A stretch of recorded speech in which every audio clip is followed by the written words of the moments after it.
దేవుడా, ఈరోజు బేరం బాగా జరిగేలా చూడు.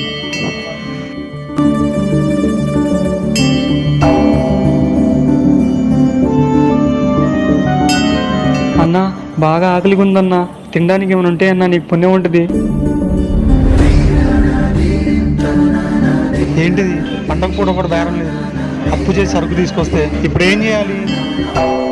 భాయ్, రంజాన్ నెల మొదలవుతుంది కదా, ఇఫ్తార్ కోసం పళ్ళు కావాలి. మస్జిద్కి 4 రోజుల పాటు ఫ్రూట్ సప్లై చేయగలరా? చేస్తా అన్నా. ఈ అడ్వాన్స్ ఉంచండి. అడ్రస్ అన్నా? ఇస్లాంపేట్. అన్నా, ఒక చిన్న మాట. ఇస్లాంపేట అంటే చాలా దూరం, దారిలో ఇలాంటివి చాలా బండ్లు ఉంటాయి. ఇంత ఎండలో ఇక్కడ దాకా మనం మనస్ఫూర్తిగా తలుచుకుంటే మనకు రావాల్సిన సాయం ఏ రూపంలోనైనా రావచ్చు. మతాలు మనుషులకే కానీ దేవుడికి కాదు. దైవం